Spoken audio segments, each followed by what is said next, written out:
Alam nyo guys, share ko lang sa inyo to. Sobrang toxic experience. Dati, nung nagsisimula ako mag-vlog, mga 2020, puro sila salita na, ano yan? TikTok yan? Pang bakla yan? Ganito ganyan? Ano ba yan? Puro sayo-sayo yan? Ew. Okay, hinayaan ko lang. Tapos ngayon, medyo mataas na yung following natin. Hindi yan following, pamilya ko yan, mga mother chod, okay? Puro sila pa-shoutout si ganito, pa-shoutout si ganyan.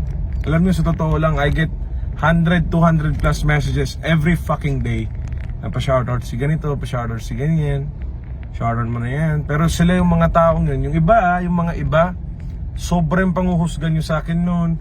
I know you guys were talking shit behind my back kasi yung pinagtoksitan nyo, nagkwento na sila sa akin na ito yung sinasabi ni ganito, ito yung sinasabi ni ganyan, ito yung sinasabi ni ganito.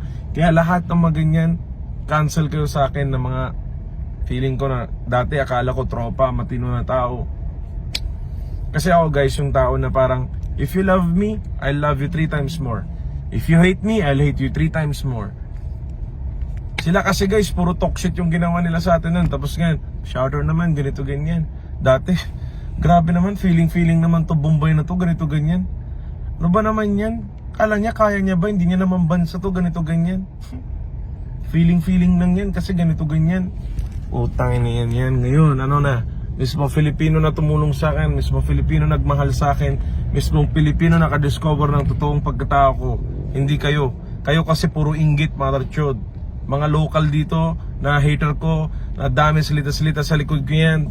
Putang na yan, na tornado na kayo, na mekos na kayo, kapal pa ng mukha niya magpa-shoutout sa akin yan. Shoutout mo na si ganito, sir. Shoutout mo na si ganyan, sir. Please, ha? Bro, okay lang shoutout si ganito, ganyan. Ako naman minsan, sobrang bait pa rin. Sige bro. Ayaw kasi ng away, pero ngayon, puta. Alam mo yun, kasi pag naghindi ako, sabi nila, ang yabang na neto, sobrang na mataas na, kasi ganito, ganyan na.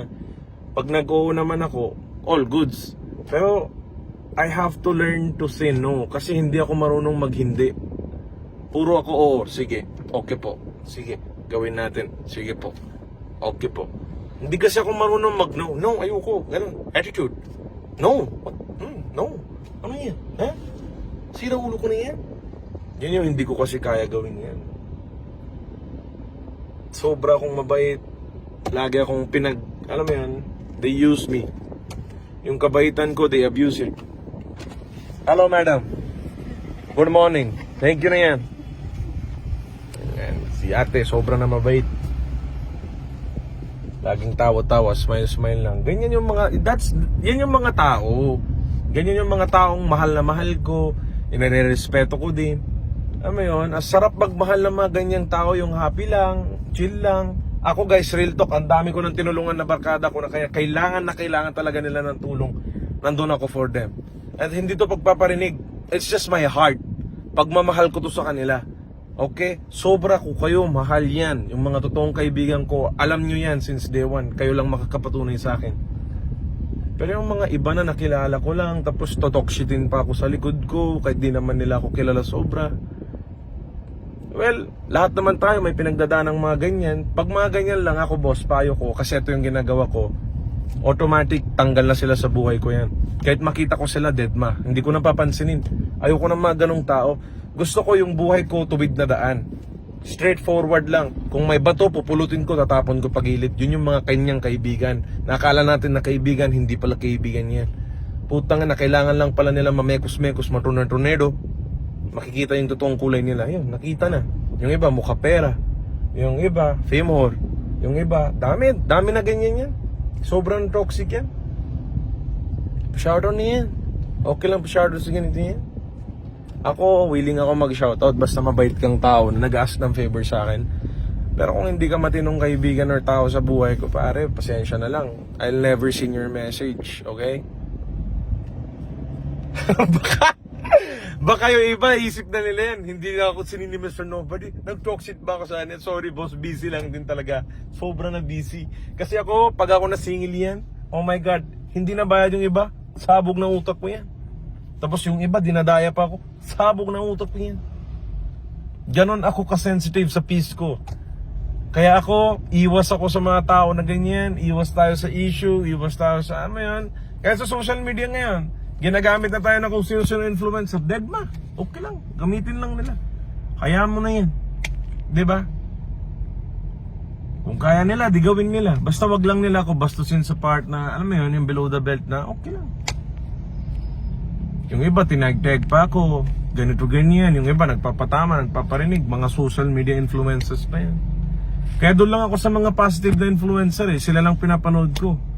Eh, natutuwa ako, nandun na sa TV, sa room ko yan, nood na TV yan. Wow, sobra na galing. Sobra na ganda tingin yan. Alam mo yun, yung ganong part. Sobra naman saya. Tapos ever since, I never have any collaborations ever. Since 2020, nagsimula ako mag-isa. Wala akong collaboration with kanino yan. Mag-isa ko lang, solo. Tapos akala na iba tao, taga-Manila ako yan. Hindi po ako taga-Manila. Sobra na malayo province ko yan. Dito kami sa banda dagat, Karagatan. Kami na langon-langon yan. Dami na hipo-hipo dito yan. Sobra na. Anyways guys, nilabas ko lang yung bugso ng damdamin ko. Sobra na ako stress kanina, medyo gumana yung pakiramdam ko. I hope kayo din guys, madiscover niyo yung mga tamang kaibigan niyo sa buhay. Ano yun? Wala na naman ako seatbelt, sorry na agad yan. Ako na humihingi ng tawad sa inyo yan. Mahal na mahal ko kayo, sobra. Thank you. Walang Mr. Nobody kung walang Filipinong sumuporta, lagi kong sasabihin yan. Thank you sa lahat ng Filipino. Mahal na mahal ko po kayo. At makabayan po ako sa Pilipinas. Wala na akong pakialam sa iba na bansa yan. Dito na ako, Pilipinas. Tapos na. Yung iba kasi na Indian eh. Ay, bakit niya? Indian ka niya na. Bakit mo napahiya yung Indian? Ano yan pahiya doon? Yung nag-video sa kanila, mga foreigner doon, wala kayo attacking. Pero ito, alam nyo tumatas sa isa yung kababayan, hila na kayo pababayan, sobra na kayo inggit, hindi nyo nakaya yan. Gawin nyo kaya gusto nyo gawin. Hindi naman nakikialam sa mga buhay nyo yan.